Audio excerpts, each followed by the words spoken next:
Hello दोस्तों, आपका स्वागत है एक बार फिर से आपके अपने channel Binesar study UP board में। तो दोस्तों, आज का हमारा टॉपिक है क्लास 12 बायोलॉजी के महत्वपूर्ण टिप्पणी पार्ट 2। पार्ट 1 का वीडियो हमने पहले ही अपलोड कर दिया है। आज का वीडियो है पार्ट 2 का वीडियो। उसमें हमने बताया था आधे चैप्टर का और आधे का इसमें बता रहे हैं।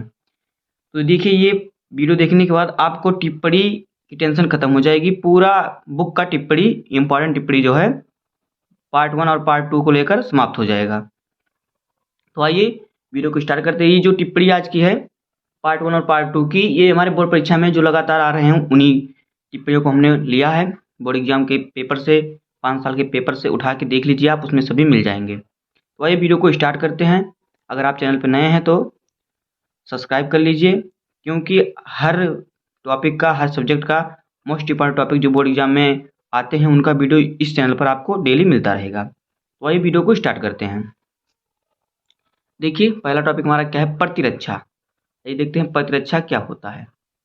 देखिए, किसी प्राणी के शरीर में शरीर द्वारा किसी रोगजनक के प्रति रोग उत्पन्न करने से रोकने की शक्ति को प्रतिरक्षा कहते हैं। प्रतिरक्षा मतलब रक्षा, शरीर को रक्षा करना। देखिए, किसी प्राणी के शरीर के द्वारा किसी रोग के जनक, रोग जनक कौन होते हैं, जैसे कि जीवाणु, विषाणु, कवक, ये सब है रोग के जनक जिनसे रोग उत्पन्न होते हैं। तो हमारे शरीर की वह क्षमता जो इन जनकों से उत्पन्न होने वाले रोगों से हमारे शरीर की रक्षा करती है, वही शक्ति जो है, या वही जो शक्ति है, पावर है, ताकत, वही जो इसकी मतलब ये कार्य करने की क्षमता है, जो कार्य कर रहा है, ये प्रतिरक्षा कहलाता है। कि देखिए, किसी प्राणी के शरीर में शरीर द्वारा किसी रोगजनक यानी जीवाणु, विषाणु, कवक, ये सब रोगजनक है जिनसे रोग उत्पन्न होता है, के प्रति रोग उत्पन्न करने से रोकने की शक्ति को ही प्रतिरक्षा कहते हैं। तो ये तो आपको समझ में आ गया होगा कि प्रतिरक्षा किसे कहते हैं। अब आइए देखते हैं अगला टॉपिक। देखिए, अगला क्या है, बीटी कपास। देखिए, ये मोस्ट इंपॉर्टेंट टॉपिक है। देखते हैं बीटी कपास क्या होता है, आइए देखते हैं। तो देखिए, बीटी कपास क्या होता है।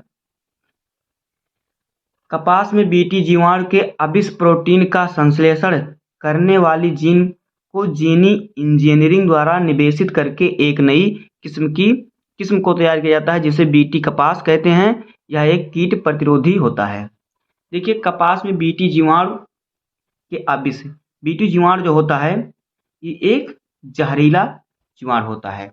इसको क्या करते हैं, जेनेटिक इंजीनियरिंग द्वारा, जीनी इंजीनियरिंग या जेनेटिक इंजीनियरिंग द्वारा, ये एक ही बात है। तो इसको क्या करते हैं, इसको जो हमारा कपास का वृक्ष होता है, पौधा होता है, उसमें उसके अंदर इसको प्रवाहित कर देते हैं, कीट को उस पर लगा देते हैं। तो जब ये उसमें कीट, इस पौधे पे कीट हो जाएगा, तो अगर कोई भी कीट पक्षी, कीट पतंग या जानवर उसे खाएगा, तो वो जानवर क्या है, खुद ही मर जाएगा।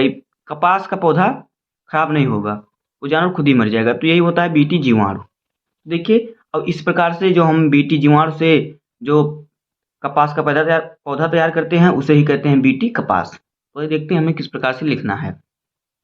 देखिए, कपास में बीटी जीवाणु के अबिस प्रोटीन, अबिस जिसमें विष हो, कपास के बीटी जीवाणु के अबिस प्रोटीन का संश्लेषण करने वाली जीन को जीनी इंजीनियरिंग द्वारा, यानी कि जीनी या जेनेटिक दोनों की है, द्वारा निवेशित करके एक नई किस्म को तैयार किया जाता है, जिसे बीटी कपास कहते हैं। यह एक कीट प्रतिरोधी होता है, यानी कीट पतंगों का विरोध करता है। जैसे कोई भी कीट पौधों को खाएगा तो वह खुद ही मर जाएगा, पौधे पे कोई असर इसका नहीं पड़ेगा। तो ये देखते हैं अगला टॉपिक। तो देखिए, अगला टॉपिक क्या है, देखिए क्या है, प्रतिबंधन एंजाइम। तो देखिए, प्रतिबंधन एंजाइम क्या है। यह एक ऐसा एंजाइम है जिसके द्वारा डीएनए खंड को विशिष्ट स्थानों से काटा जाता है। इसे आणविक कैंची भी कहा जाता है। इस एंजाइम को आणविक कैंची भी कहते हैं। यह एक ऐसा एंजाइम है जिसके द्वारा डीएनए खंड को विशिष्ट स्थानों से काटा जाता है। इसे आणविक कैंची भी कहते हैं। यह एंजाइम जो डीएनए खंड को काटता है, उसे प्रतिबंधन एंडोन्यूक्लियेज कहते हैं, जबकि डीएनए खंड को जोड़ने वाला काम जो होता है वो लाइगेज का होता है। तो ये हमारा है प्रतिबंधन, जो एंजाइम को विशिष्ट स्थान से डीएनए को विशिष्ट स्थान से क्या करता है, काटता है। देखिए हमारा डीएनए जो है इस प्रकार से ऐसे टेढ़ा मेढ़ा बना रहता है डीएनए, तो यहाँ पे जो स्थान होता है यहाँ से ये क्या करता है, विशिष्ट स्थान, ये जो हमारा स्थान रहता है इस तरह से बनता है। देखिए ऐसे ऐसे तो बनता है हमारा डीएनए, ऐसे ऐसे, तो यहाँ से काटने का कार्य करता है। तो यही जो हमारा है प्रतिबंधन एंजाइम यही होता है, डीएनए को विशिष्ट स्थान से काटता है, इसे आणविक कैंची भी कहते हैं। और यह क्या है, यह डीएनए मतलब यह जो डीएनए खंड को क्या, इसे प्रतिबंधन एंडोन्यूक्लियस भी कहते हैं। जब आप पढ़े होंगे इस चैप्टर तो आपको एंडोन्यूक्लियस को बताया गया होगा कि डीएनए को विशिष्ट स्थान से काटता है और लाइगेज को जोड़ता है। बताया गया होगा कि ये जो लाइगेज है ये डीएनए को जोड़ता है और एंडोन्यूक्लियस जो है डीएनए को काटता है। तो प्रतिबंधन एंजाइम जो है वही है एंडोन्यूक्लियस, जो हमारा है वही है प्रतिबंधन एंडोन्यूक्लियस। तो यही हो गया, एक बार फिर से पढ़ लीजिए कि यह एक ऐसा एंजाइम है जिसके द्वारा डीएनए खंड को विशिष्ट स्थान से काटा जाता है, इसे आणविक कैंची भी कहा जाता है। यह एंजाइम जो डीएनए खंड को काटता है उसे प्रतिबंधन एंडोन्यूक्लियस कहते हैं, जबकि डीएनए खंड को जोड़ने का काम कौन करता है, लाइगेज करता है, लाइगेज नामक एंजाइम करता है। तो यही हो गया हमारा, इसमें आपने डीएनए को कौन काटता है और कौन जोड़ता है दोनों जान लिया। तो आइए देखते हैं अगला टॉपिक। तो देखिए अगला टॉपिक हमारा है पीसीआर। तो देखते हैं पीसीआर क्या होता है। देखिए पीसीआर क्या होता है। देखिए पीसीआर एक ऐसी तकनीकी है जिसके द्वारा डीएनए अणु के खास भाग को परिवर्धित करके जीन श्रृंखला की कॉपी की जा सकती है। यह एक सीधा प्रयोग है जिसके द्वारा जीन श्रृंखला की कॉपी क्लोनिंग द्वारा तैयार की जा सकती है। देखिए पीसीआर एक ऐसी तकनीक है जिसके द्वारा डीएनए को जीन श्रृंखला में बदला जाता है। जो डीएनए है उसको जीन श्रृंखला में बदला जाता है पीसीआर तकनीकी से। तो यही लिखेंगे कि पीसीआर एक ऐसी तकनीकी है जिसके द्वारा डीएनए अणु के खास भाग को परिवर्धित करके यानी बदल करके जीन श्रृंखला की कॉपी की जा सकती है, मतलब जीन श्रृंखला को बनाया जा सकता है। यह एक सीधा प्रयोग है जिसके द्वारा जीन की श्रृंखला की कॉपी क्लोनिंग द्वारा तैयार की जाती है। किसके द्वारा, क्लोनिंग द्वारा।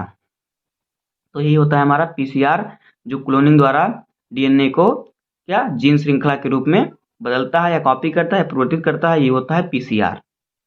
तो ये देखते हैं अगला टॉपिक क्या है। तो देखिए अगला टॉपिक हमारा है बायोपायरेसी। तो ये देखते हैं बायोपायरेसी क्या होता है। तो देखिए बायोपायरेसी क्या होता है, मल्टीनेशनल कंपनियों व दूसरे संगठन द्वारा किसी देश की अनुमति व सहमति के बिना उस देश की जैविक संसाधनों का उपयोग करना ही बायोपायरेसी कहलाता है। देखिए मल्टीनेशनल कंपनी जो हमारे देश में बड़ी बड़ी कंपनियां हैं, जो किसी भी देश की बड़ी बड़ी कंपनियां होती हैं, वो दूसरे संगठन या दूसरा देश है उसके बिना अनुमति बिना इजाज़त के उसके जैविक संसाधन का प्रयोग करना उपयोग करना ही बायोपायरेसी कहलाता है। जैसे कि देखिए जैविक संसाधन क्या होता है, तो देखिए जैविक संसाधन वह होता है जैसे कि जो जैव द्वारा तैयार हो किया जाता है, जैव वायुमंडल, जैसे कि हो गया हमारा वनस्पति, मछली, मुर्गी, मनुष्य, मतलब जो जैविक तरीके से तैयार किया जाता है वो जैविक संसाधन होता है।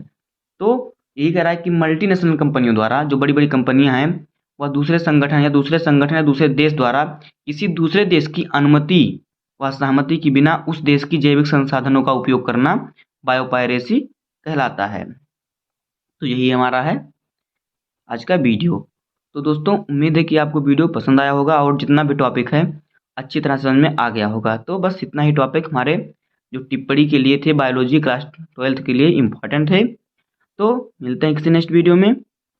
अगर आपको वीडियो पसंद आया हो तो लाइक कर दीजिएगा और चैनल पे नए हैं तो सब्सक्राइब कर लीजिए।